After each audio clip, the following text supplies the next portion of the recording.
Israel, America और Iran के दरमियान चली जंग फिलहाल तो थम गई है, फिलहाल तो जंगबंदी हो गई है। लेकिन इस जंग के बाद दरअसल इस जंग में इजराइल को बहुत बड़ा जानी और माली नुकसान उठाना पड़ा है। और खुद ये दरअसल खबर हम अपनी तरफ से नहीं दे रहे हैं, बल्कि इसकी जानकारी खुद इजराइल की हेल्थ मिनिस्ट्री ने दी है। और इजराइल की हेल्थ मिनिस्ट्री ने बाकायदा ये बताया है कि इजराइल में कितने बड़े पैमाने पर नुकसान हुआ है, कितना जानी नुकसान हुआ है, कितना माली नुकसान हुआ है, कितने घर एक तरह से तबाह बर्बाद हुए हैं, सिक्योरिटी फोर्सेस को कितना बड़ा नुकसान हुआ है। और बिन्यामिन नेतन्याहू के लिए दरअसल यह बहुत बड़ा झटका माना जा रहा है, क्योंकि इजरायली वजारत सेहत के मुताबिक ईरान के साथ जंग शुरू होने के बाद से लेकर अब तक अस्पतालों में दसियों हजार अफराद को दाखिल किया गया है। इजरायली वजारत सेहत के मुताबिक इन अफराद में आम शहरी और फौजी भी शामिल हैं।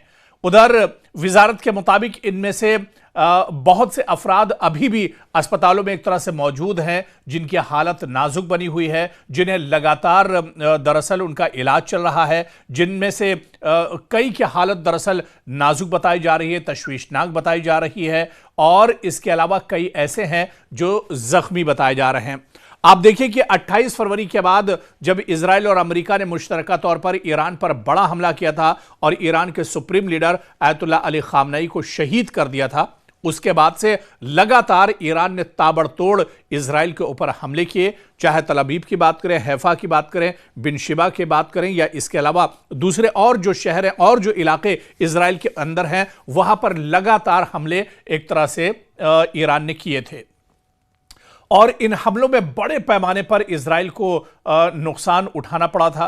खुद अब वजारत सेहत जो हेल्थ मिनिस्ट्री है इजराइल की, उसने वाजे किया है कि इन हमलों में बहुत से अफराद मारे गए हैं इजराइल के अंदर, दसियों हजार अफराद जख्मी हैं जिनका अस्पतालों में इलाज चल रहा है। ये दरअसल जो अफराद जख्मी हुए हैं, मिसाइल के जरिए से जो अटैक किए गए, जो ड्रोन के जरिए से ईरान ने अटैक किया, और कई बार तो यह हुआ कि मिसाइल या ड्रोन के जो टुकड़े हैं वो दरअसल जब आकर गिरे तो उनमें बहुत से लोगों को दरअसल चोट पहुंची और बहुत से लोगों को परेशानियों का सामना करना पड़ा। बहुत बार जैसे ही हमला होता था, सायरन बजता था, खतरे का अलार्म बजता था, लोगों में एक तरह से दहशत फैल जाती थी, लोगों में भगदड़ मच जाती थी, जिसकी वजह से भी बहुत ज्यादा लोग यहां पर जख्मी हुए हैं।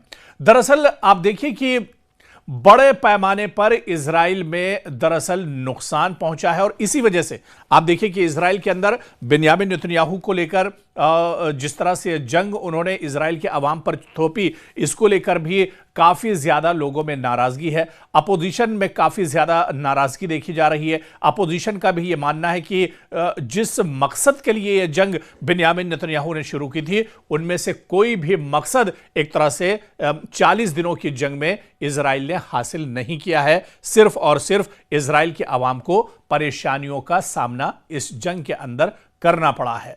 तो बड़ी तादाद में लोग यहां पर जख्मी हैं, बड़ी तादाद में लोग इजराइल के अंदर मारे गए हैं, और इजराइल को पटरी में आने में एक लंबा वक्त एक तरह से लगेगा। सरकार को, आम लोगों को बहुत ज्यादा परेशानियों का सामना एक तरह से करना पड़ा है। लेकिन फिलहाल जंग बंदी हुई है, जंग मुस्तकिल रुकी नहीं है। ईरान ने भी साफ कर दिया है कि वो हाई अलर्ट पर है। अगर जंगबंदी में बातचीत नहीं बनती है, जो पाकिस्तान में बातचीत चल रही है उस पर अगर किसी नतीजे पर नहीं पहुंचते हैं, तो जंग दोबारा शुरू होगी और फिर इजराइल के अंदर बहुत ज्यादा जो परेशानियां हैं वो इजराइल के अंदर एक तरह से बढ़ जाएंगी।